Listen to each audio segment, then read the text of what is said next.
Welcome to the Lovecars on the Grid podcast, your global motorsport roundup with me, Tiff, Needell and Paul Woodman. Welcome to Lovecars on the Grid, your global motorsport roundup, where this week we take a look at F1, F2 and F3 at Sochi. We take a look at BTCC, the crash, bang and wallop at Silverstone, Indycar and NASCAR from across the pond in the USA, and another terribly sad weekend in the world of motorsport in terms of motorbikes as well. But we're going to start off, well, I don't think there's much to discuss really. It's a standard Lewis 1 and Max Verstappen 2, so nothing really... You're taking a mick. You're trying to wind me up again, aren't you? Lando. What a Grand Prix. I mean, I'm always getting into trouble on Twitter because I say what a boring Formula One race that was. And everybody gets told I'm living in the past and don't know what I'm saying. And it should be a high-tech form of motorsport. I go, no, we want more racing. And in fact, everything we're going to discuss coming up, none of them were anywhere as exciting. There wasn't even much crash, bang and wallop in the touring cars, to be honest. But the most entertaining and exciting race was the Formula One race. I've said it, the Russian Grand Prix, where there were so many stories to look at.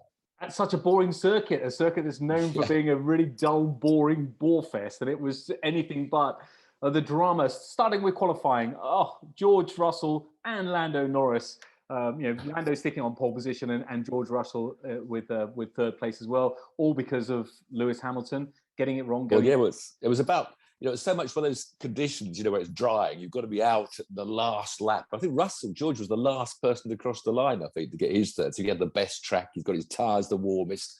Whereas Lewis, of course, clobbered the pit wall coming in on his intermediates to get the slicks on. That delayed the whole Mercedes pit crew. So only he and Bottas got one lap each. And then, of course, the tyres aren't up to temperature. And Lewis spun off even because he just couldn't get the tyres working. So, McLaren and Williams got it right. And the great Mercedes mighty combo got it completely messed up, shot themselves in the foot.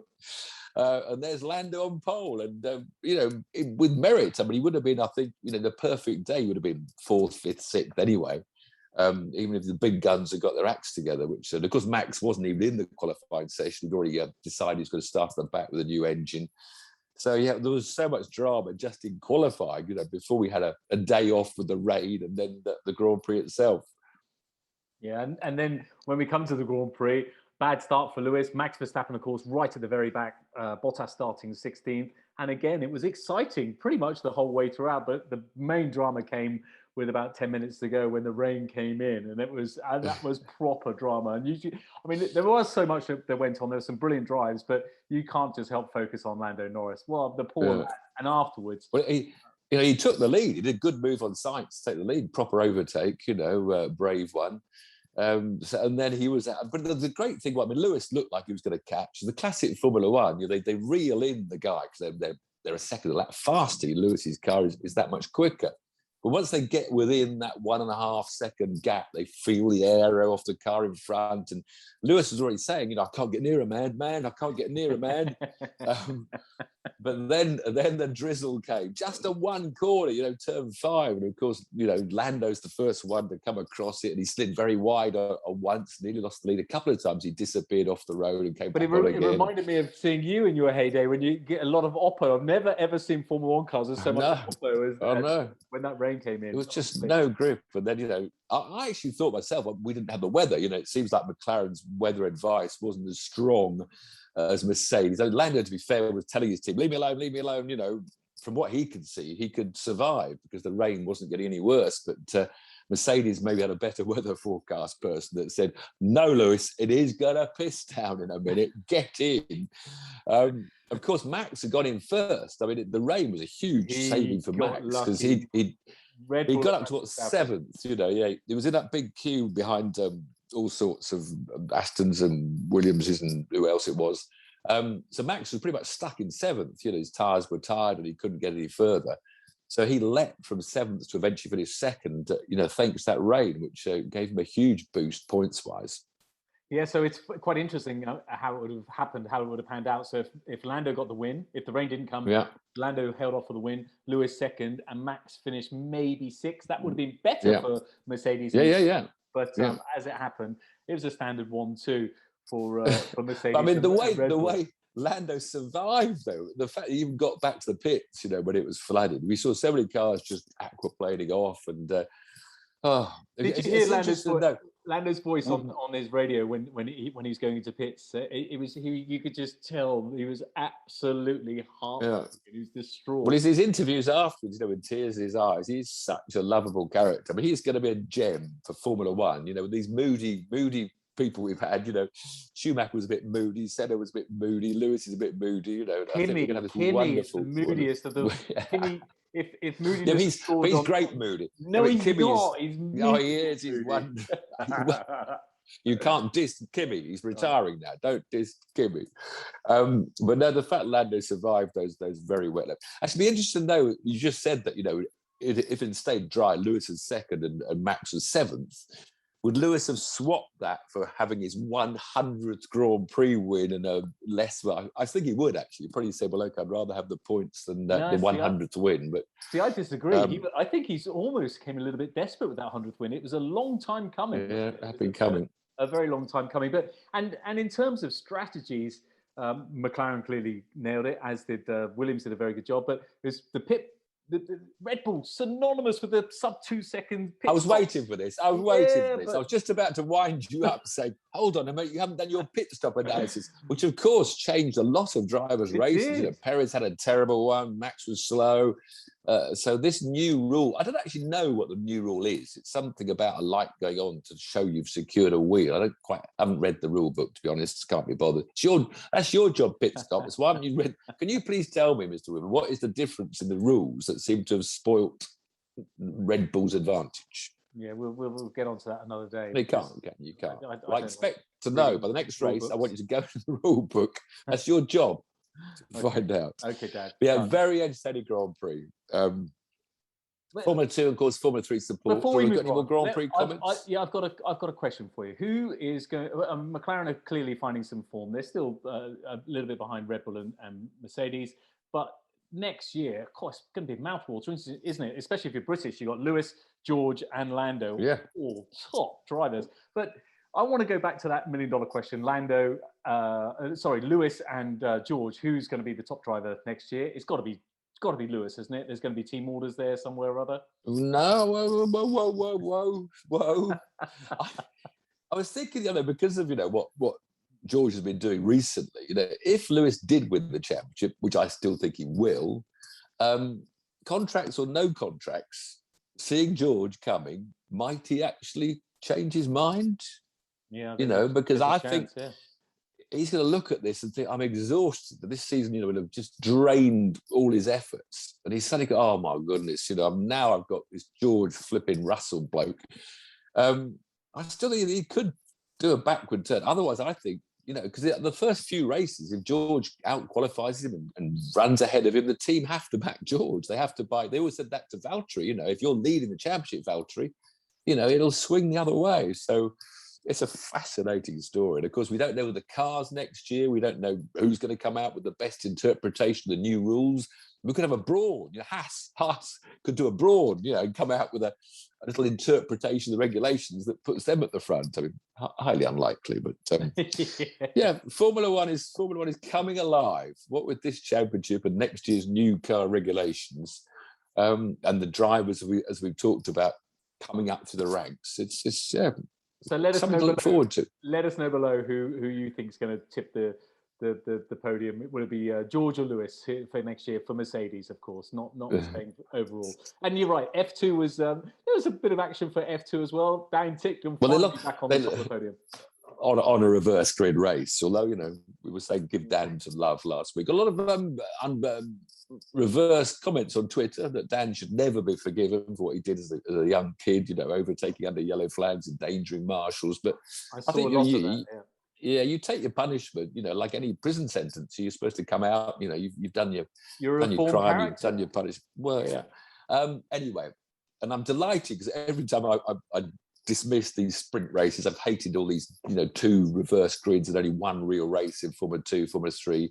But luckily for us, the wet weather meant they cancelled the 2 extra sprint reverse grid races for Formula 2 and Formula 3. But Dan won the first one from He was on pole, wasn't he? Yeah, because he was 10th fastest in qualifying. That gave him the pole position. He did a professional job and won it quite easily.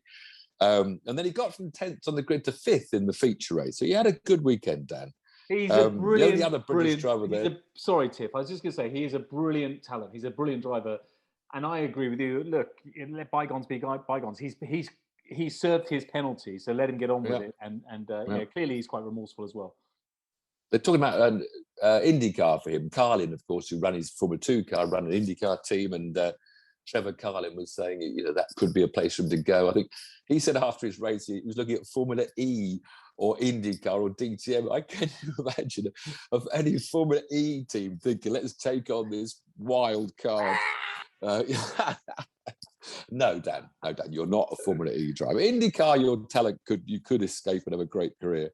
And the only other British driver, he's always in and out of formulas, but it's Formula 3. Jake Hughes, the forever he's on the subs bench.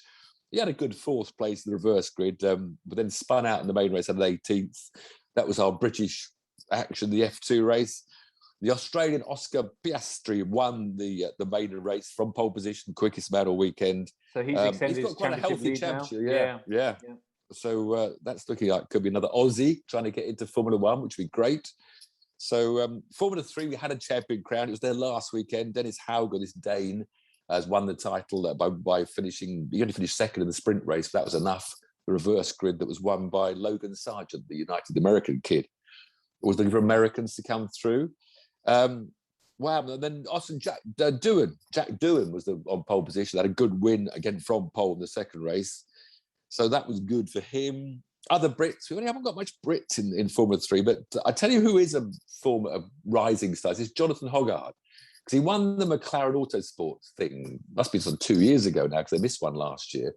Very highly rated by the judges. He came in halfway through this F3 season with a back-of-the-grid team, and he's been sort of getting experience and working up. But he qualified a brilliant 3rd in the overall in the practice. Dropped back a bit to 12th in the reverse grid race, which would have started 9th or something, and dropped to 6th in the main race. But Jonathan Hogarth looking good. Hopefully next year we can have a British star winning F3. Because our other 2, Ollie Caldwell, qualified down 15th, had a 17th and a 10th. Johnny Edgar had an 18th and a 14th. So Ollie was doing well. He was running about 3rd in the championship earlier on, but he's dropped to 8th at the end of the season. So Jonathan Hogarth, watch out for that name next year. Hopefully getting the money, first of all, to do Formula 3 in a top team. And that's always the problem in Formula 3. So I think, I meant to look it up before, but I think we found Dennis Hauger. He finished about 18th in last year's Formula 3 championship, switches to one of the top teams, or the top team, and, wins the title. So the cars may look the same, but you need to be with a good team. It's still a problem in those single-seater formulas.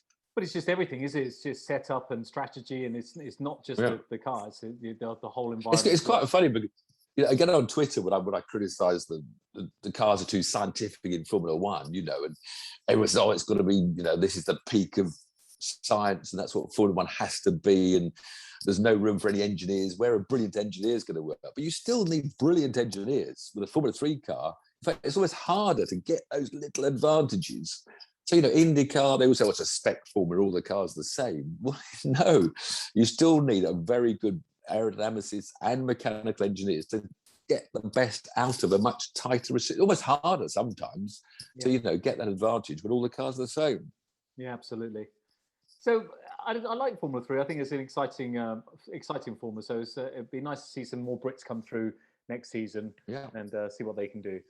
And of course, there's a perfect funnel through to F2 and F1. So that seems the logical step. Although F2 seems most of the Formula 1 drivers do a season F2 before, don't they, Tiff?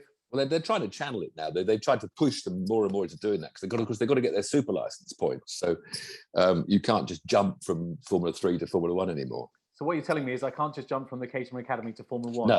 No. That's a shame. I'm sure Toto was going to phone me if Lewis did leave. But BTCC touring cars. It was a bit of a contrasting weekend from last weekend, wasn't it? Was it last weekend? It was the circuit. We'll talk about the circuit a bit later because it's a tight circuit and qualifying is so hard with 30 cars on a 1.5 mile track. But it's lovely, actually. The weekend, I picked out 2 stories from the BT that actually sums up the way BTC works. That you come up to the top, you go down to the back. They contrive it so by the end of the season, loads of people can still win the championship. Because Jake Hill, who did so well at Croft, that I kept on talking about, seeing as he got up to second in the championship and underrated driver who could win the title this year in his Ford Focus. But he now had all the weight on. You do well in one race, you then get loads of loads of crazy setup, isn't it? It's crazy. And with such tight qualifying, the 0.2 covered the top 20, I think. He qualified 23rd. This is the guy that won at Croft. But then you work hard. You have to, the way the champions win championships is that you have to make the most of where you are. The first grid race, he only got up to 21st, which wasn't really that good. But second race, I think he must have lost weight. I didn't get all the details because they go up and down. They do a race that you lose some of your lead. So with less lead, he then got up to 9th in the second race, which with the reverse grid, little twist of show business, put him 3rd on the grid for the final race, which he won. So he goes from 23rd to winning. Whereas the other way it works is like for Rory Butcher, who started the weekend with not so much weight, dominated the pace, won the first 2 races. But now, of course, as he wins the race, he's getting more and more lead in his boots. And with the reverse grid, he started 11th. But this is the guy that's dominated the weekend with 2 really strong wins. And he finishes 13th. So he actually lost. Now he's got his weight on him. So he actually went backwards in the reverse grid. It's a funny world, touring cars. But it's a really bizarre setup. And there was a lot of controversy because it was at Silverstone this weekend, the national course. National circuit, yeah. National circuit, thank you. And people were saying Croft, which is it's a fast corner after the main straight, and but people were not really obeying track limits. It's fair to say. So there's a huge. Well, the thing at Croft was they put the tyre stacks there, but Silverstone produced an exact reason what happens if you don't have tyre stacks, and this is the balance because I was embarrassed for my sport and being a BRDC member, that owns Silverstone, and I'm looking. The only challenging corner for me on this little national circuit, which I wouldn't bother to race on, is Copse Corner. Sorry, I meant Copse, not Croft. You meant Copse, not Croft. So I thought you were back referencing Croft where they were hitting Tyrrell. No, but yeah, it is a good back reference. Yeah. I watched the Ginetta Junior race where you just look at it and there's just cars miles out of this car park. And the touring cars are all doing it as well, because you can go in at full throttle, go wild off the racetrack. It's supposed to be a racetrack, and you get extra speed up to the next corner. We could overtake into Beckett's, and it just looks stupid. I've just found it embarrassing. I know, but they suppose they're warned not to do it, but they didn't seem to. But the trouble is, people talk about, which is Tim Harvey's idea for the tyre walls. We must have sensors that sense when a car goes off the track. But you're still not going to get.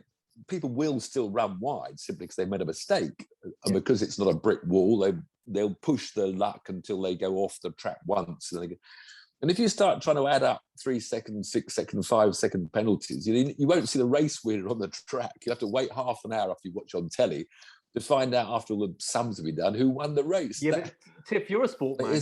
You like cricket and you like football, soccer. So you've got VAR and you've got Hawkeye in cricket. Yeah. VAR in football. So maybe it'll be a good thing. Maybe at the end it's just calculating, taking off all the time. Wait a minute. They stopped the event, Paul. You missed out an important part of VAR in cricket and rugby. So they actually say, right, hold the sport while we sort out the rules, and then we know where we all stand. But the finish line is the stop. So they stop at the finish line and then they calculate back. So you think, has the team won it? It's a virtual safety car. A virtual safety car. Slow them all down. Well, we've all got to do our sums now. But it's a bit like in Brazil when Hamilton tipped the title right at the end of the last lap, a last corner against the Brazilian Massey, Felipe.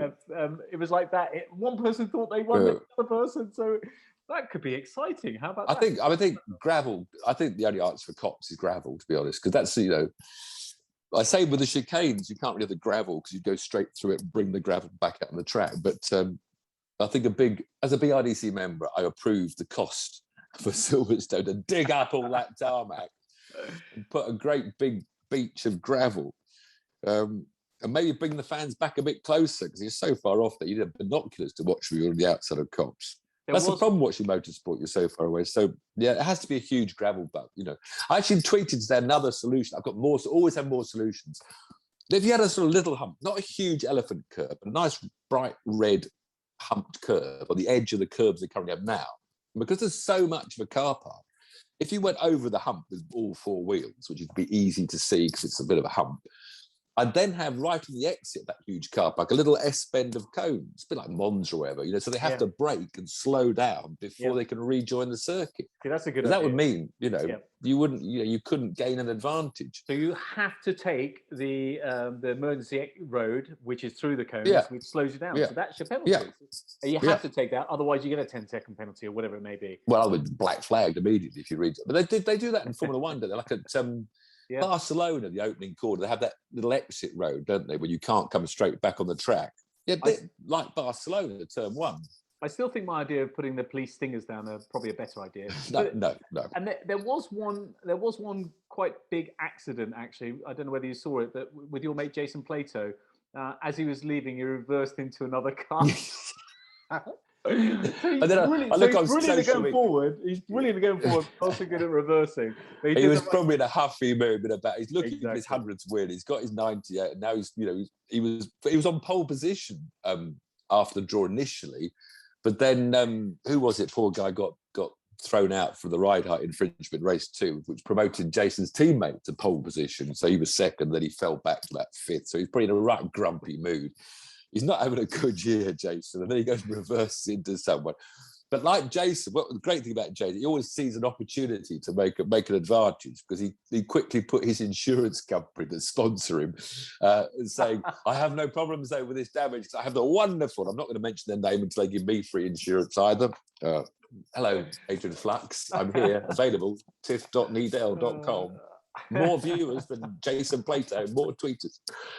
So he turned this disaster into advantage by hugely promoting his insurance company. Well done, Jason. Good ploy.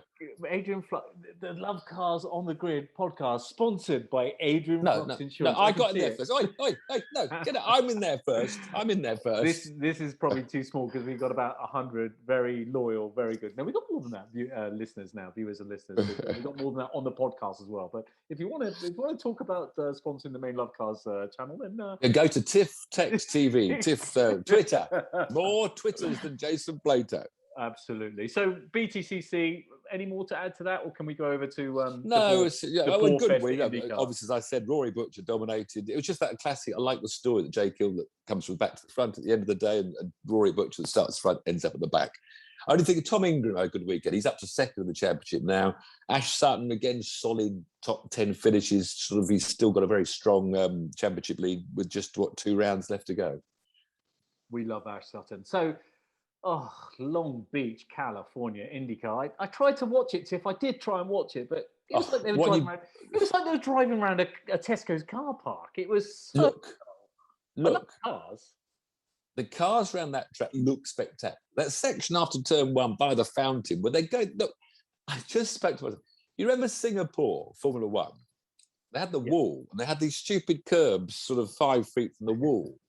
And the Formula One cars, if they got 2 wheels over the curbs that year, they bottomed out on the little flat bottoms, and the steering wouldn't work, and they had terrible problems. When I watched that, I thought, well, why have a silly curb? You've got a wall. What more do you need for the edge of the track? And you watch those Indy cars round there. If you'd seen qualifying when they were all on the ragged limit, Colton Herter was the quickest all weekend. And there's these little smudges on the wall, which the drivers, because they come in, that is the edge of the track.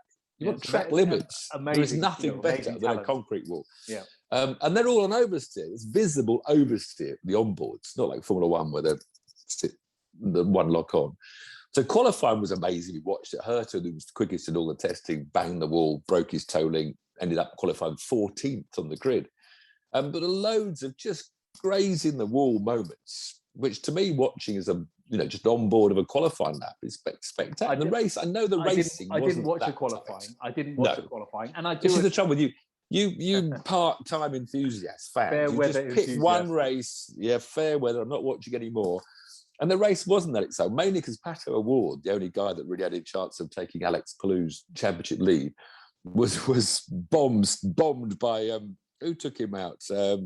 Ed Jones. Sadly, he wasn't very happy. One. Pato was but it was a very classic, happy. Yeah. silly hairpin. But it happens a lot. I remember some Caterham driver doing this as well, where you're so obsessed with overtaking the car you're overtaking, you don't hit that one, you hit the next one that's slowing right down at the hairpin. And that's what happened. And so Pato Award got knocked out. He did a few more laps, the drive shaft broke. So really, Palou just had to cruise to fourth place, which won him the title. Fantastic story. He's a Spanish guy who took himself off to Japan to try and further his racing career. And he finished third in what Japanese Formula 3. He hasn't really done much in Europe. He came back to Europe in 2018, did the whole European Formula 3. He only finished seventh in the championship, nothing special. So he went back to Japan again. Finished third in the Japanese Super Formula, which is their Formula 2, their IndyCar, and then got a Japanese introduction to go to IndyCar. Did a B team last year, and now he's the IndyCar champion. He's 24, so fantastic story. Just as a young driver trying to make a career, which is what Jack Harvey's doing from Britain. British Formula 3 champion many years ago. He had a solid seventh, which is a good result. And he's got news of going to a new team. We all think it's going to be the Rahal team, so he's going to move to a higher-up team. Callum Illett, who's given up on the Grand Prix dream for the moment, he's got some backing to go and do IndyCar. He only qualified 26th. He finished 26th, but he qualified 18th. He's moving up the IndyCar. He's got a full-term ride next year. Max Chilton out there just enjoying being a racing driver, I think. Had a reasonable run to 15th. But, of course, Colin Hurter came from 14th to win round this street course with strategy, helped by the models at the first lap with the people damaged at the hairpin, not just O'Ward. So I know, but it's just think, put your driver's hat on. There wasn't much overtaking. It is a bit of a tough part, but the close proximity to the concrete walls just makes Long Beach an amazing track to watch drivers driving around. Yeah, big respect and admiration for how close they get, how consistent they are as well. Yeah. So can we move to Las Vegas and NASCAR? Yeah, no, that wasn't good either. I'm glad you didn't watch that one. You would have said, I'm never watching NASCAR again. No, it's so boring. I mean, Vegas is a 1.5 mile track. It's not around. There was lots of good close racing. There always is in NASCAR. Also, it wasn't such a good weekend because Carl Larson didn't win. Denny Hamlin, of course, took all the... Yeah, the Toyotas are coming strong. I think they were the top last week. They really are coming strong because Hamlin won in the Toyota. We're building up, of course, to this, we're going to be down to the last 8, is it, after last, however many, 9, 8, after the next 2 races. Because third was, got on the right page of my notes now. Got to turn a page now. Third was the other Carl Busch, and fourth was Martin Truex. Larson was up with the front, but then he faded to end up down in, I don't know where, 10th or something. And Chase Elliott was the best Chevy in second. So it's building up. But no, Vegas wasn't one of the best tracks. Okay. Tiff, let's go to two wheels and start with the sad loss. Yeah. It's all, I mean, we're both parents. I mean, you don't have to be a parent to understand how sad this is. 15 years old. Dean Berta, how do you pronounce his last name, Tiff? Vinales, I think. And Yeah. It's the third teenager this year. I think there were a couple earlier this year, one in America and there was the other one down in Italy. And of course, worse, I mean, he was riding for his uncle's team. His cousin is Maverick Vinales, the MotoGP rider. Right. So he's riding for Vinales' team, and it was in Spain, and it's just awful. But that is, the bikers know it. This is the problem. If you fall in the middle of the road and there's other bikes coming down the track, it's a very hazardous sport. And that was in the Superbike support race. Yeah, World Superbike. So they didn't run on the Saturday, obviously, further to that, which meant they didn't have 3 races. They didn't have the Super Pole race. But the 2 main races, Toprak, Razgatlioglu, won them both. He wins so often, you've got that name to a T now. So Jonathan Rea, now he's looking for his 7th successive title, Jonathan Rea. He's won the last, he's dominated this formula. But Toprak's now got a 20-point lead with 3 rounds to go. So maybe it's very exciting. I mean, it was close racing again at the top of the grid. British Superbikes again, if you're up at Alton Park, fabulous racing. If you watch on the television, it's on BT Sport, I think, isn't it?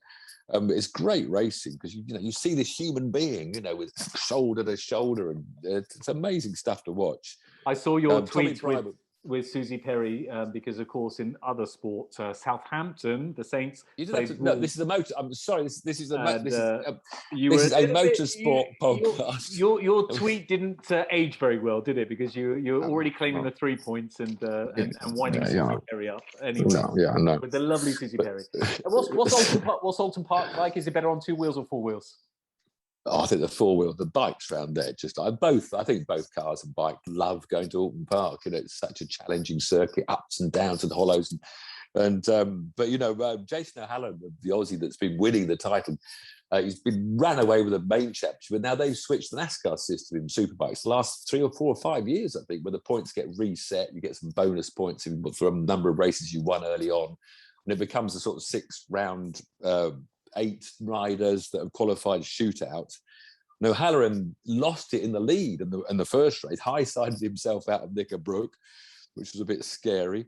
I think he only got a 2nd place in the next round, and then he crashed again in the 3rd race of the day. So the guy that looked like he's walking to the championship now has his teammate, Tara McKenzie, leading the championship, who won 1 race, and Tommy Bride won on the Ducati. He won 2 races. So lots going on with 2 rounds to go in the British Superbikes. I was looking at my phone, actually. I was trying to find out where they came, but we got 2 other things to report very quickly before we tell you what's coming next week. But we had Nick Pontin, who does videos on Lovecars. He was racing at Donington, and he did okay. He said it was because he used to do a little bit of Ginetta, a little bit of racing in his youth, and he just couldn't believe how tight the standard was. And of course, Ben, Mr. Collins, I was just trying to find out how he got on at Zolder. He did the 24-hour with he with did, Praga didn't he? cars. With Praga. But they had some bad. Put it this way. I know they didn't finish on the podium because he was reporting throughout on Instagram. I haven't spoken to him since, but we saw him last week. But he was reporting throughout, and he hasn't put the result on, which is normally a sign that they didn't. Don't you hate that? Because my brother's Barwell team, who I forgot about that, they won the sprint championship from the BTC, not BTC, GT3 Global. So I forgot about that. Brilliant. Sorry, Barwell Motorsport champions. Of course, that's the team that battles with Chris Harris's Garage 69 team when Chris raced for them. So one up against Harris on that one. Yeah, Barwell won it. But they're a bit like that, Barwell. They tweet while the race is going well, and then all of a sudden they don't tweet anymore. The race is finished. I always phone my brother up and say, look, you can't opt out. You know what? If you're going to live on social media, you've got to die on social media and put the final result there for those that have been following, like you were, loyally following. I will text or call Ben and get an update somehow on this channel as well. Find out how he did. But what an amazing experience, and of course that's where you had your first ever Grand Prix. Am I right in saying that? Zolder, yeah. Zolder. There you go. So fun track. Walls are still very close at Zolder as well. You don't go far off there without hitting something hard.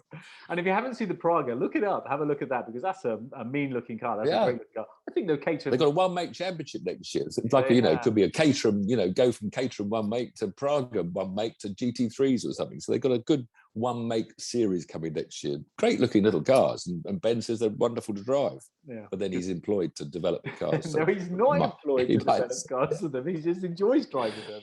So he does it for nothing. He does it for nothing.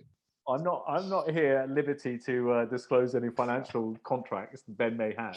You'll have to ask Ben. So next weekend is World Rally Championships in Finland. Always spectacular. We should call the 1,000 lakes. Too. There's huge, just high speed yumps and yumps at 100 miles an hour.